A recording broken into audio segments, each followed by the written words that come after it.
Hello बच्चों, आप सभी को नमस्कार। देखिए, आज हम पढ़ाएंगे आपको ऑफ-बाउ का नियम, ऑफ-बाउ का नियम और ऑफ-बाउ के नियम से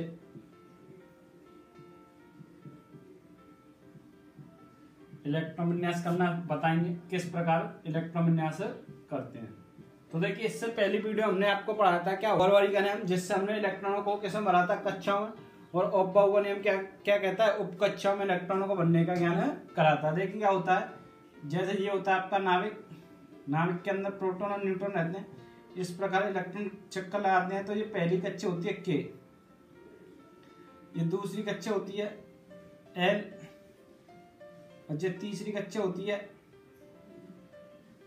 एम, और ये चौथी कक्षा होती है एन। इस प्रकार 7 कक्षा होती हैं। तो हमने क्या पढ़ा कि के में कितने इलेक्ट्रॉन प्रवेश करते हैं, 2, एल में कितने, 8, और एम में कितने, 18, और एन में 32। यही तो देखा था। क्या देखा हमने कि आपकी 4 कक्षा होती है के एल एम एन, जिसमें इलेक्ट्रॉनों को 2, 8, 10, 12। अब देखिए, इसी प्रकार ऑफ-बाउ के नियम से इलेक्ट्रॉनों को उपकक्षाओं भरेंगे। उपकक्षा होती हैं आपकी, क्या होती हैं, एस, पी और डी और एफ, एस, पी, डी और एफ। तो देखिए, एस में जो इलेक्ट्रॉनों की संख्या होती है वो होती है 2, पी में होती है जो होती है 6, डी में 10 और एफ में 14। तो आपने क्या देखा कि एफ में, एस में इलेक्ट्रॉन की संख्या 2, पी में 6 और डी में 10 और एफ में 14। तो देखिए, जो ऑफ-बाउ का नियम होता है वो क्या करता है कि इलेक्ट्रॉनों को उपकक्षाओं बनने का ज्ञान कराता है। लेकिन इसमें जो उपकक्षा, देखिए यहाँ पर देखिए, जो इनकी जो ऊर्जा स्तर है, ये क्या है, ये यानी इधर से इधर जाने पर बढ़ रहा है। तो यहाँ पर सबसे कम ऊर्जा के की होती है, उसके बाद एन की, उसके बाद एम की और उसके बाद एन की। तो जो आपकी के कक्षा होती है, के कक्षा में कितने, 2 इलेक्ट्रॉन, और इसमें जो उपकोष आता है वो एस उपकोष आता है। तो सबसे कम ऊर्जा किसकी होगी, एस की। इसके बाद एल, और इसमें 8 इलेक्ट्रॉन, इसमें आते हैं एस और आपके पी आते हैं। तो इसके बाद एस और पी की ऊर्जा आएगी। इसके बाद एम आता है, एम में आपके आते हैं 18 इलेक्ट्रॉन, इसमें आते हैं आपके 3 कच्चे एक्स, पी, डी। तो एस के बाद पी, एस, पी, डी। इसके बाद आता है आपका एन, एन में 32 इलेक्ट्रॉन आते हैं, इसकी एस, पी, डी और एफ, ये कच्चे आते हैं इस प्रकार। क्यों, क्योंकि देखिए 8, 2 इलेक्ट्रॉनों को भरिए तो एस में 2, 8, 2 और 6, 18, 2, 6 और 10, 18 हो गए, 2, 6, 10 और 14, 32 हो गए। इस प्रकार आप इलेक्ट्रॉन विन्यास करना सीख जाओ। तो देखिए, इसका एक चित्र देखिए, उसके बाद आपको बताएं कि इससे इलेक्ट्रॉन विन्यास किस प्रकार करते हैं। देखिए क्या होता है कि आपके जो सबसे कम ऊर्जा होती है एस उपकोष की। तो देखिए, आप क्या करो, सबसे पहले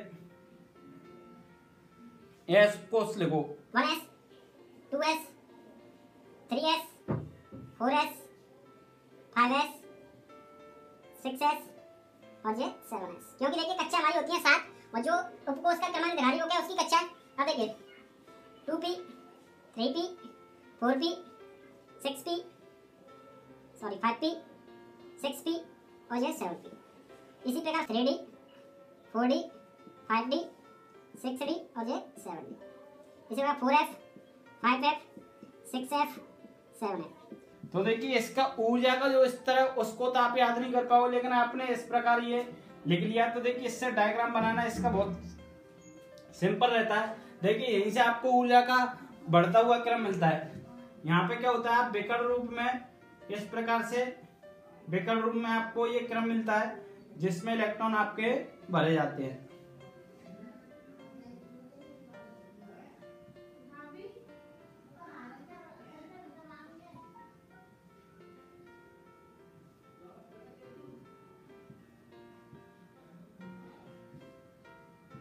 इस प्रकार से इतना कर लिया आपने तो आप समझ लो इलेक्ट्रॉन विन्यास करना सीख गए। इसमें क्या होता है, देखिए कि आप विकर्ण रूप में आए, फिर उसी क्रम में, जिस क्रम में आए उसमें क्या हो गए, वापस हो गए।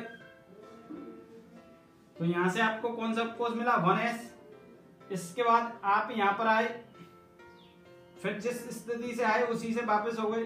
फिर क्या मिला आपको, 2s, फिर क्या मिला 3, 2p, फिर 3s, फिर वही स्थिति, फिर वापस हो गए, तो ये मिला, ये मिला, इसी प्रकार ये मिला आपको, ये मिला, ये मिला, ये मिला, ये मिला, और यहां से ये मिला और ये मिला।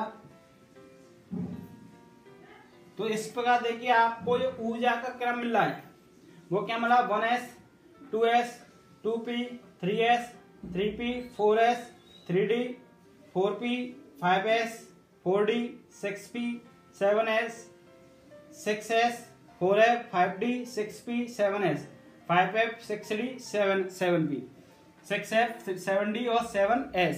तो यहां से देखिए आप ऑफ-बाउ का नियम, ऑफ-बाउ का नियम, तो देखिए क्या होता है, क्या वह नियम जो विभिन्न उपकोषों में क्या है, विभिन्न उपकोषों में इलेक्ट्रॉनों को प्रवेश कराने का ज्ञान कराता है, उसे क्या कहते हैं, ऑफ-बाउ का नियम कहते हैं। लेकिन इस नियम से क्या होता है, इस नियम से जो इलेक्ट्रॉन भरे जाते हैं उपकक्षाओं, वो क्या किस प्रकार भरे जाते हैं, ऊर्जा के बढ़ते हुए क्रम में भरे हुए जाते हैं। जैसे उपकक्षा आपकी कौन कौन सी है, उपकक्षा क्या होती है आपकी, S P D और F, और इलेक्ट्रॉनों की संख्या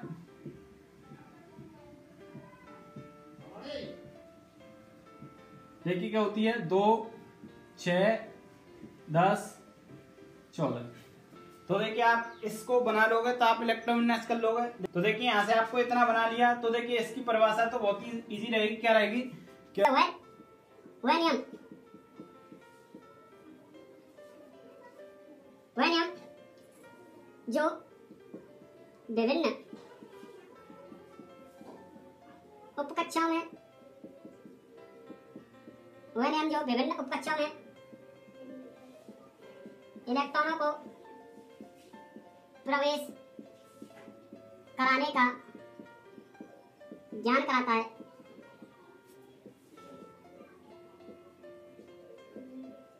वह नियम जो विभिन्न उपकक्षा में इलेक्ट्रॉनों को प्रवेश कराने का ज्ञान कराता है तथा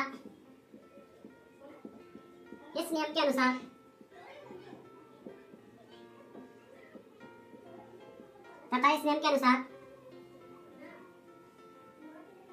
वह नियम जो विभिन्न इलेक्ट्रॉनों को प्रवेश कराने का ज्ञान कराता है तथा इस नियम के अनुसार क्या होता है, इस नियम के अनुसार सबसे पहले कम ऊर्जा, फिर ऊर्जा के बढ़ते क्रम में बढ़ते हैं, उसे ही ऑफ-बाउ का नियम कहते हैं।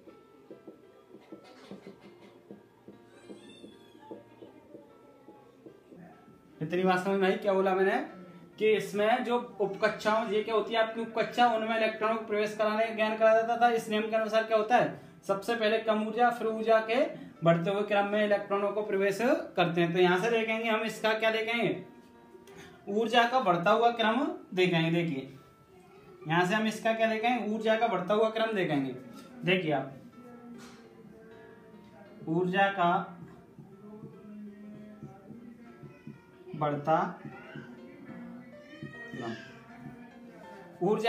क्रम, तो देखिए सबसे पहले आपको कौन सा उपकोष मिला, 1s, इसके बाद क्या है 2s, इसके बाद क्या है 2p, इसके बाद क्या है 3s, इसके बाद क्या है 3p, इसके बाद क्या है आपका 4s, और इसके बाद क्या है आपका 3d, इसके बाद क्या है आपका 4p, इसके बाद क्या है आपका 5s, और इसके बाद क्या है आपका 4d, फिर क्या है आपका 5p, 6s,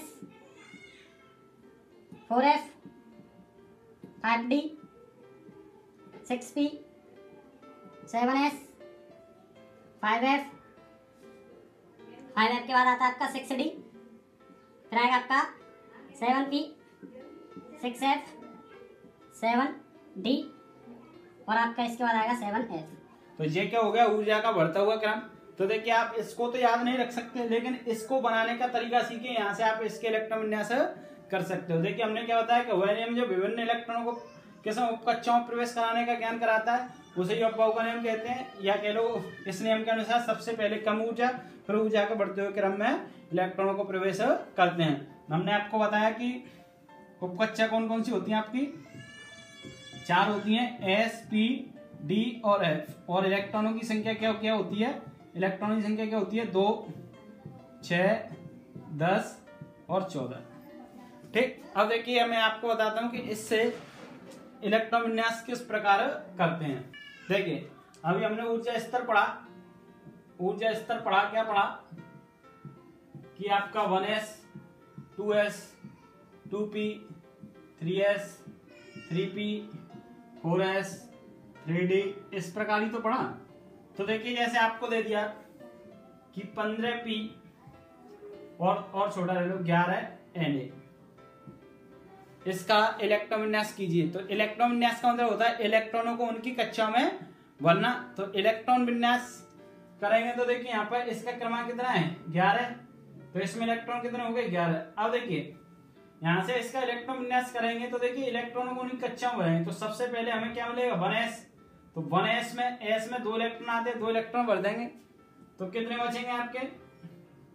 इसके बाद इसका करेंगे तो क्या आएगा, 2s, तो कितने बचे, 7, 2 इसमें भर दिए। इसके बाद क्या आएगा फिर 2p, p में कितने आते हैं, 6। तो देखिए अब क्या बचा आपका 1, इसके बाद क्या आएगा 3s, और s में 1 बचा है, आते 2 हैं तो 1 प्रवेश कराएंगे तो 1 हो गया। ये हो गया इसका इलेक्ट्रॉन विन्यास। अब देखिए यहां से देखिए आपको इतना इलेक्ट्रॉन विन्यास करना आता है तो यहां से आप इसके आवर्त और क्या है वर्ग निकाल सकते हो। तो देखिए आवर्त निकालने के लिए क्या करते हैं आपको कि जो आपका अंतिम उपकोष है उसके जो क्रमांक है वही उसका आवर्त है। तो इसका जो क्रमांक है कितना, मतलब s का 3s में, तो इसको जो आवर्त होगा वो होगा 3rd आवर्त। मैं बात करूं कि वर्ग की, तो वर्ग के लिए देखिए क्या होता है कि s में यदि 1 इलेक्ट्रॉन है तो वो होगा फर्स्ट a वर्ग, और s में 2 इलेक्ट्रॉन है अंतिम उपकोष के तो वो होगा सेकंड a वर्ग। इतनी बात समझ में आई। अब देखिए यहां से आवर्त और वर्ग निकालना सीखा आपने। अब देखिए यहां पर जैसे मैं बात करूं कि देखिए Mg+2 का इलेक्ट्रॉन विन्यास कीजिए।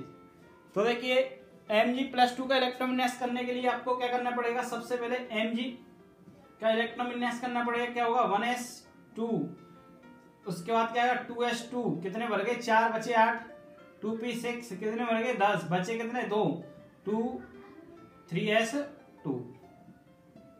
अब देखिए इसने क्या किया 2 इलेक्ट्रॉन त्याग दिए, तो 2 इलेक्ट्रॉन त्याग दिए तो 2 इलेक्ट्रॉन कहां से आएंगे, जिसकी ऊर्जा कम होगी। तो ऊर्जा सबसे कम किसकी है, s की। तो यहां से क्या बचेगा 1s2, 2s2 और 2p6। इस प्रकार इससे आप इलेक्ट्रॉन विन्यास कर सकते हो। अब देखिए यहां से देखिए कुछ अपवाद वाले क्वेश्चन होते हैं इसके अंदर। जैसे मैं बात करूं कि 4Cr, अब आप इसका कैसे करोगे, देखिए 1s2 क्या बचेगा 2s2 क्या बचेगा 2p6 क्या बचा। इसके बाद क्या आएगा 3s2 क्या बचेगा। इसके बाद क्या आएगा 3p6। इसके बाद क्या आएगा 4s2 और इसके बाद क्या आएगा 3d4। अब देखिए आपने इस प्रकार इसका इलेक्ट्रॉन विन्यास कर दिया तो ये क्या हो जाएगा, गलत हो जाएगा। गलत क्यों हो जाएगा, क्योंकि देखिए जो आपका डीप कोष होता है, डीप कोष, इसमें 4 और 9 इलेक्ट्रॉन प्रवेश नहीं करते हैं। ये अपवाद होता है, 4 और 9 इलेक्ट्रॉन प्रवेश नहीं करते हैं। तो इसमें यदि आपने 4 और 9 इलेक्ट्रॉन प्रवेश करा दिए तो ये क्या हो जाएगा, आपका गलत हो जाएगा। इसलिए मैंने इसको बताया। इस केस में क्या होता है आपका, देखिए कि यहाँ से जो s कोष होता है वो उसमें आप क्या करते हो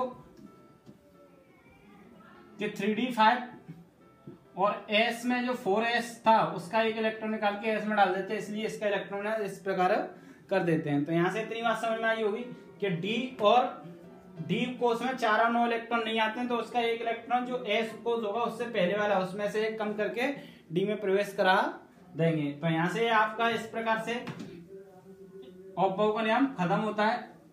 ठीक, सबको इलेक्ट्रोमैग्नेटिक्स करना आ गया। अब देखिए इसके बाद पढ़ते हैं उंड का नियम।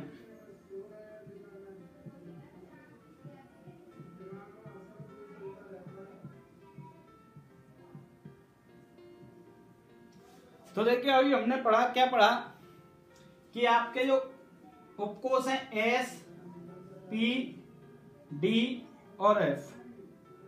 एस में 2 इलेक्ट्रॉन प्रवेश करते हैं, पी में 6, डी में 10 और एम में 14। ये क्या है आपके उपकोष कह लो या उपकक्षा कह लो, ये क्या इलेक्ट्रॉनों की संख्या। अब देखिए इसके लिए जो कक्षक होते हैं, ऑप्पो का नियम क्या होता है, देखिए अभी क्या पढ़ा हमने कि जो ऑप्पो का नियम होता है वो इलेक्ट्रॉनों को उपकक्षा में, बोर-बोरी का नियम इलेक्ट्रॉनों को कक्षा में, और ये उपकक्षा और ये किसमें, कक्षकों में। तो देखिए इसके लिए जो कक्षक होता है वो एक कक्षक होता है, इसके लिए 3 कक्षक होते हैं, इसके लिए 5 कक्षक होते हैं,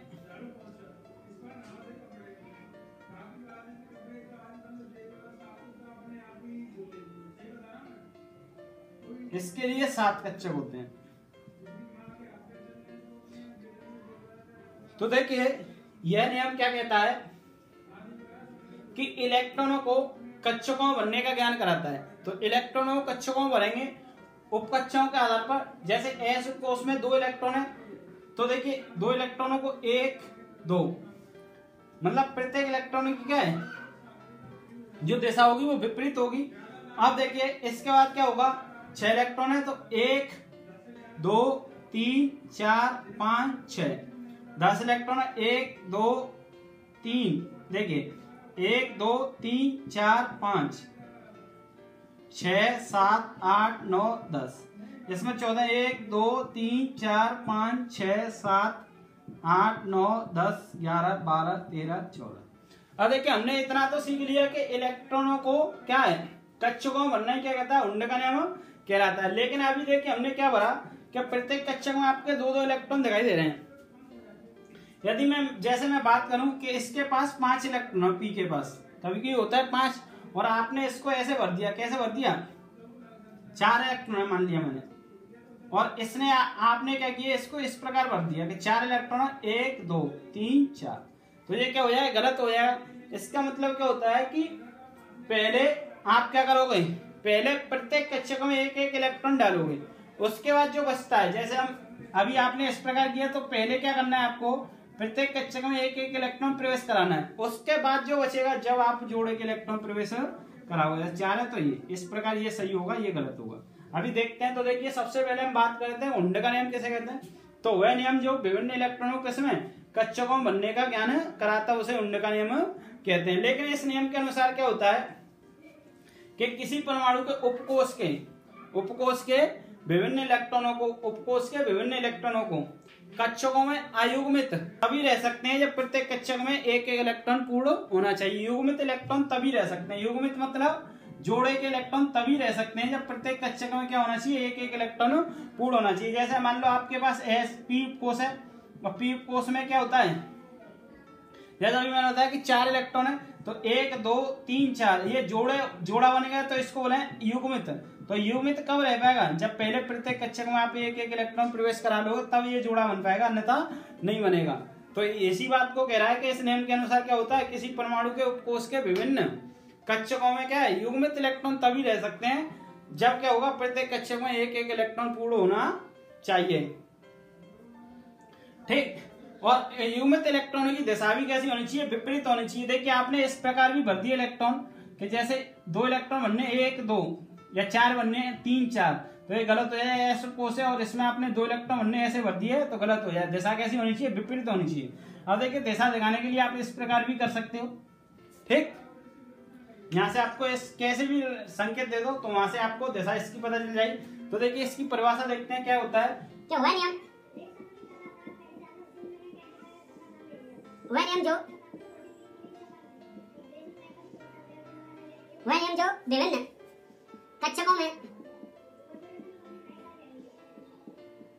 विभिन्न कक्षकों में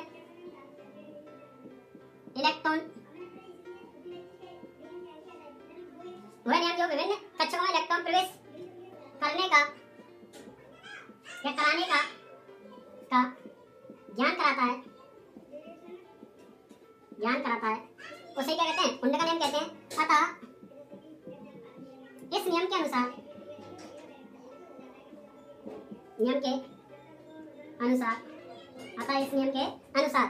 किसी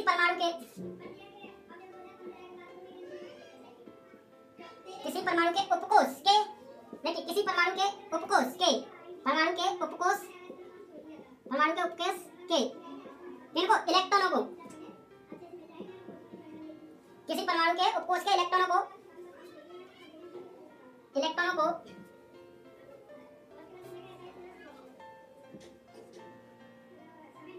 को किसमें, विभिन्न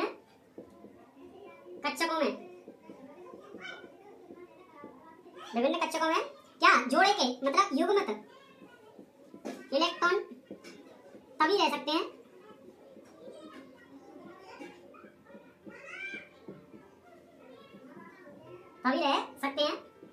जब प्रत्येक कक्षक में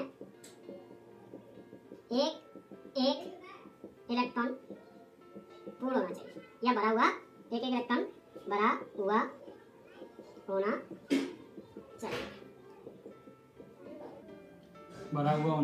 चाहिए। और देखिए इतना तो आपने समझ लिया क्या, उपकोष के इलेक्ट्रॉनों को कक्षकों में क्या मतलब युग्मित तभी रह सकते हैं जब पहले प्रत्येक कक्षक में एक होना चाहिए तथा युग्मित इलेक्ट्रॉनों की दिशा कैसी होनी चाहिए, दिशा विपरीत होनी चाहिए।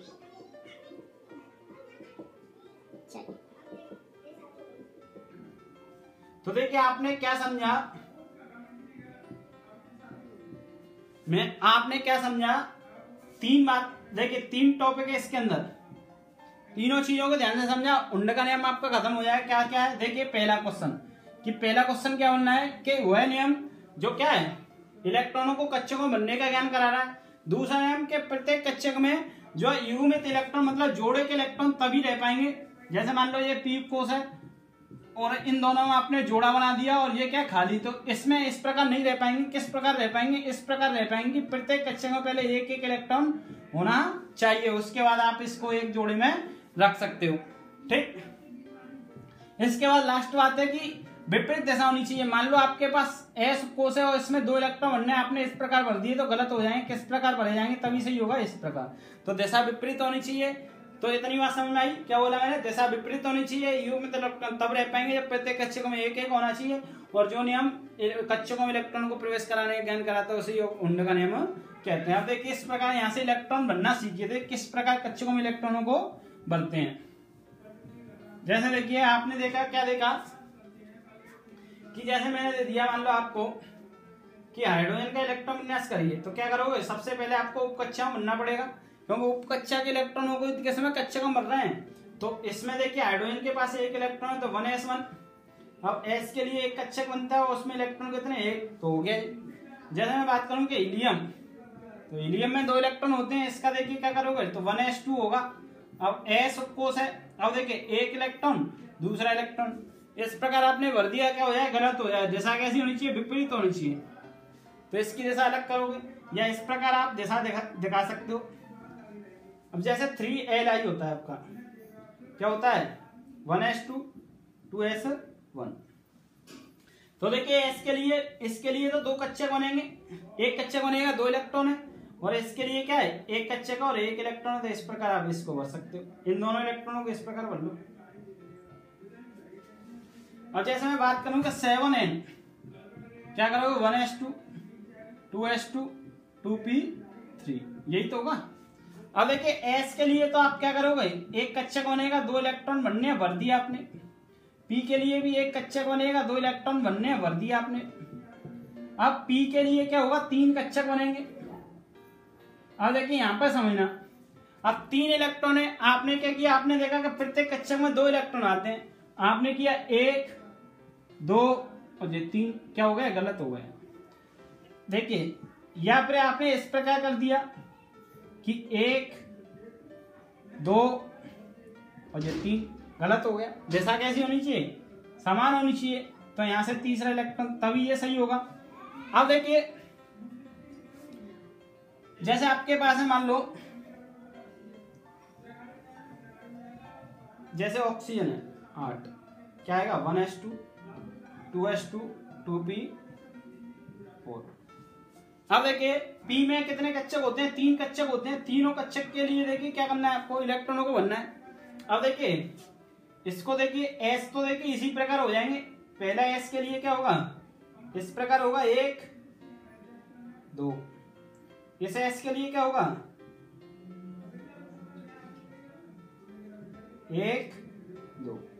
अब देखिए यहाँ पर पी के लिए क्या है, पी में 4 इलेक्ट्रॉन है। यदि आपने इस प्रकार भर दिया कि 1 2 3 और 4, गलत हो जाएगा।